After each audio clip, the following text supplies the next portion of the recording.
वक्त हो चुका है उत्तर प्रदेश की खास खबरों का। पहली खबर देखिए लोकेंद्र सिंह लखी की। 1 महीने पहले सामुदायिक स्वास्थ्य केंद्र में अस्पताल प्रशासन की लापरवाही से गर्भवती महिला की मौत हो गई थी। मृतक के परिजनों से उत्तर प्रदेश राज्य बाल संरक्षण आयोग के सदस्य श्याम त्रिपाठी ने मुलाकात की और घटना की जानकारी दी। परिजनों ने शिकायत का जांच होने की बात कही, लेकिन कार्रवाई क्या हुई इसकी जानकारी नहीं दे पाए। इस मामले में सीएमओ सत्यप्रकाश ने 2 बार टीम गठित कर जांच करवाई थी। जांच में 3 स्टाफ नर्स सहित एक महिला चिकित्सक की लापरवाही सामने आई थी।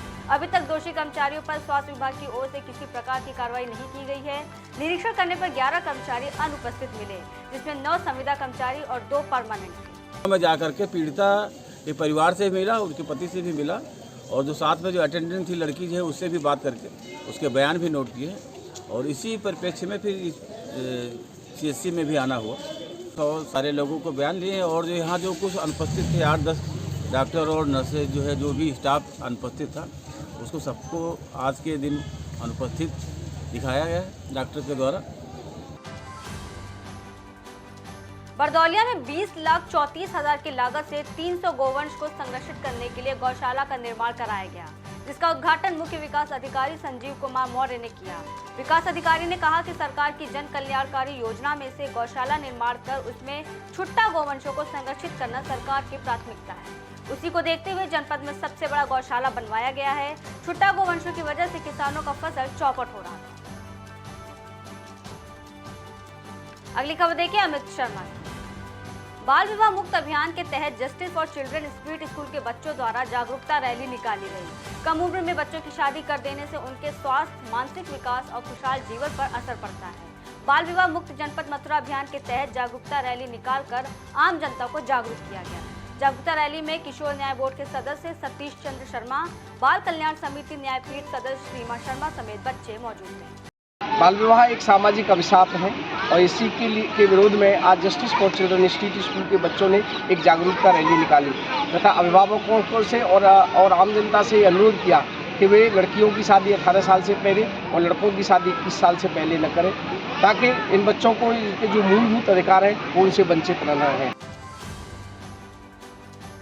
आदर्श नगर पालिका के चेयरमैन डॉक्टर धीरेन्द्र प्रताप सिंह के नेतृत्व में आजादी के अमृत महोत्सव योजना में अमृत कलश लेकर घर घर संपर्क का अक्षत कलश में संग्रह किया गया।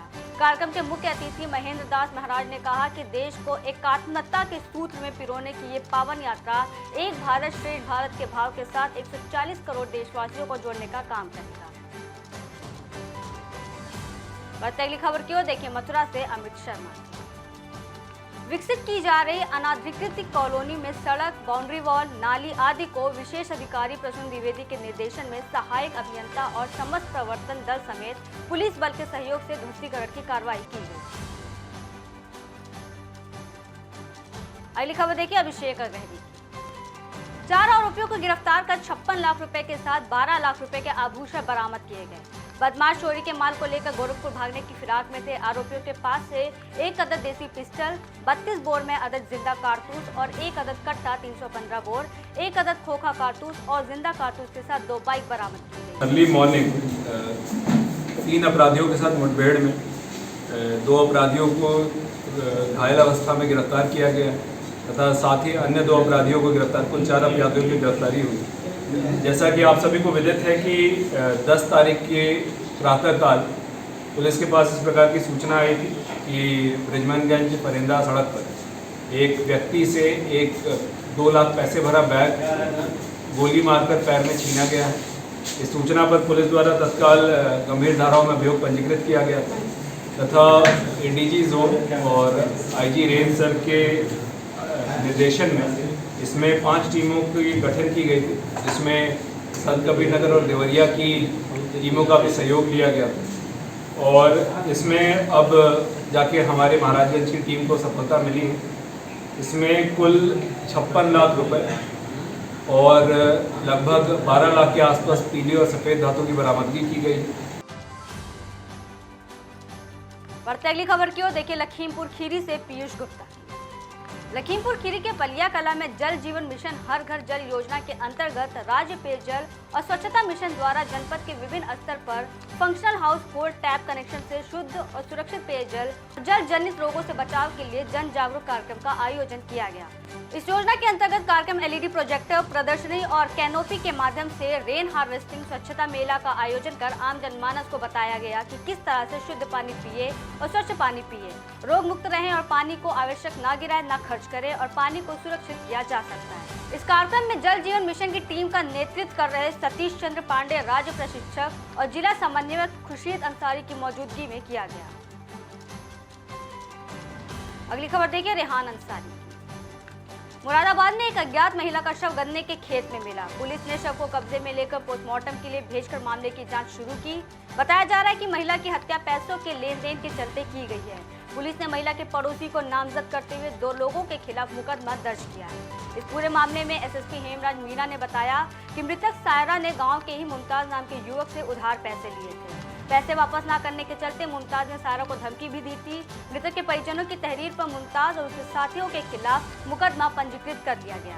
फरार आरोपियों की गिरफ्तारी के लिए टीम का गठन किया गया। 40 से 50 साल के बीच में एक महिला की जो डेड बॉडी है वो गन्ने के खेत में मिली थी और बाद में इनकी जो पहचान है वो साहिरा पत्नी जाफ़र और ये जाहिदपुर थाना भगतपुर की रहने वाली है। और कल सुबह ये बता के घर से निकली थी कि मुझे दवाई लेने कहीं जाना है और उसके बाद में ये वापस घर नहीं लौटी थी और इसी पर परिजनों के द्वारा भी इनको ढूंढा जा रहा था। अभी इसमें परिजनों के द्वारा एक व्यक्ति ये गांव के रहने वाले हैं मुमताज और उनके एक अन्य साथी के ऊपर आरोप लगाया है और एक नामजद तहरीर इसमें प्राप्त हुई है जिसमें मुमताज को इसमें नामजद किया गया और एक अन्य अज्ञात व्यक्ति को नामजद किया है। इसमें रात में सड़कों पर उतरे SSP श्लोक कुमार ने CO, SDM, इंस्पेक्टर और पुलिस के साथ किया पैदल मार्च। वहीं भव्य काली मां की शोभा यात्रा के दौरान भारी तादाद में पुलिस फोर्स लगाई गई। बढ़ते अगली खबर की ओर देखिए संजीव भटनागर की। बुलंदशहर पुलिस का लगड़ा ऑपरेशन जारी है। चेकिंग के दौरान लुटेरे और पुलिस की मुठभेड़ हुई। घायल बदमाश अश्वनी पर पहले भी 1.5 दर्जन से अधिक मुकदमे दर्ज हैं। बदमाश से एक तमंचा 315, एक जिंदा कारतूस, एक मोटरसाइकिल, लूटे गए कुंडल पुलिस ने बरामद किए। इनके क्रम में एक अज्ञात व्यक्ति जो कि FZ बाइक पर सवार था उसे खुर्जा देहात की पुलिस द्वारा रोकने का प्रयास किया गया, जिसके क्रम में उस अज्ञात व्यक्ति द्वारा पुलिस पार्टी पर फायर करते हुए गाड़ी से भागने का प्रयास किया गया। आत्मरक्षा में पुलिस पार्टी द्वारा भी उक्त व्यक्ति पर फायरिंग की गई, जिसके परिणाम स्वरूप उसके पैर में गोली लगी है। अभियुक्त को उपचार हेतु यहां नजदीकी अस्पताल में भेजा जा चुका है। अगली खबर देखिए बुलंदशहर से संजीव भटनागर की। वाहन चेकिंग के दौरान पुलिस और बैंक लुटेरे के बीच हुई मुठभेड़। लुटेरे के कब्जे से एक तमंचा, कारतूस, बाइक और 8,700 रुपए बरामद किए गए। घायल लुटेरे का अस्पताल में चल रहा है उपचार। एक बैंक से लूट हुई थी जिसमें 3 अभियुक्तों को गिरफ्तार किया गया था। गिरफ्तार करने के उपरांत बैंक से लूटी गई एकांत संपत्ति बरामद कर ली गई थी। उसमें एक अभियुक्त अंकित शेष रह गया था जिसकी गिरफ्तारी नहीं हो पाई थी। आज सुबह अंकित से पुलिस कोतवाली देहात पुलिस एसओजी की टीम और चितारी की पुलिस की मुठभेड़ हुई है। इसमें अंकित को के पैर में गोली लगी है।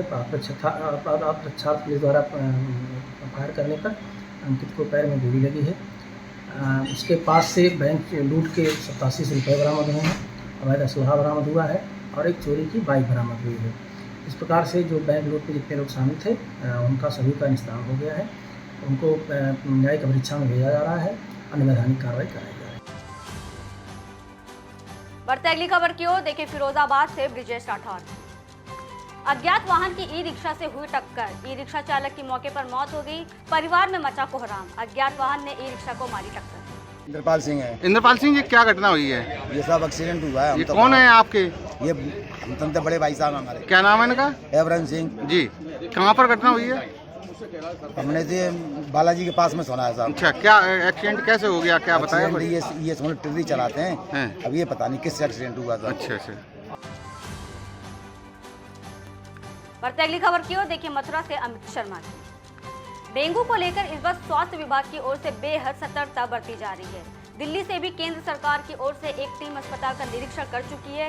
इसी का नतीजा है कि इस बार जिला चिकित्सालय में डेंगू से निपटने के लिए विशेष इंतजाम किए गए हैं। अलग से डेंगू वार्ड बनाए जाने के अलावा 2 नोडल अधिकारियों की तैनाती की गई है जो लगातार काम करते हैं। इसके अलावा इमरजेंसी में भी डेंगू के मरीजों को देखने की व्यवस्था की गई है। अस्पताल के सीएमएस डॉक्टर मुकुंद बंसल के मुताबिक 19 अक्टूबर को जांच में 94 डेंगू के पॉजिटिव मरीज मिले हैं, जिनमें से 10 मरीज जिला अस्पताल में भर्ती हुए, 9 मरीज ठीक होकर घर भी जा चुके हैं। 15 नवंबर तक डेंगू का प्रकोप जारी रह सकता है। अभी तक डेंगू के 91 मरीज पॉजिटिव आए हैं जिला अस्पताल में, जिनमें से 10 मरीज हमने भर्ती किए थे। 10 मरीज में से 9 मरीज बिल्कुल 100% ठीक होकर चले गए। एक मरीज अभी भर्ती है, उसकी भी प्रोग्नोसिस बहुत अच्छी है। इन 10 मरीजों में से हम 8 मरीजों को प्लेटलेट्स की ज़रूरत पड़ी थी। जो प्लेटलेट्स हमने जिला अस्पताल में हमारे ब्लड बैंक स्थापित है, वहीं से हमने उन बच्चों को प्लेटलेट्स लगाई और वो सारे मरीज बताया मैंने 9 मरीज तो ठीक होकर चले गए, एक मरीज अभी भर्ती है। बढ़ते अगली खबर की ओर देखें अमित शर्मा की। कोविड के बाद लोगों का रुझान होम्योपैथी चिकित्सा की ओर बढ़ा है। सरकारी होम्योपैथी सेंटर पर मरीजों की भीड़ बढ़ रही है, इससे संसाधनों की आवश्यकता भी बढ़ रही है। मथुरा में 16 होम्योपैथी के सेंटर हैं और फार्मासिस्ट के 16 पद स्वीकृत हैं। अभी भी 10 और फार्मासिस्ट की आवश्यकता है, जबकि चिकित्सक के 3 पद खाली हैं। सीमित संसाधनों में भी विभाग बेहतर सुविधाएं देने का कोशिश कर रहा है। 16 होम्योपैथिक सेंटर्स पर महीने में 18 से 20 हजार मरीज इलाज कराने के लिए पहुंच रहे हैं। District homeopathic medical officer doctor Jyoti Shikha के अनुसार अगर किसी मरीज की मेडिकल हिस्ट्री है तो जिला चिकित्सालय की मदद से उसकी भी जांच कराई जाती है। ये हमारे मथुरा में 16 डिस्पेंसरीज हैं, जिसपे 13 डिस्पेंसरीज पे फिलहाल डॉक्टर तैनात हैं और लगभग 18 से 20 हजार मरीज पूरे महीने में हम लोगों के इलाज करा देते हैं। फिलहाल के लिए इतना ही। देश और दुनिया की तमाम बड़ी खबरों के लिए बने रहिए ए न्यूज़।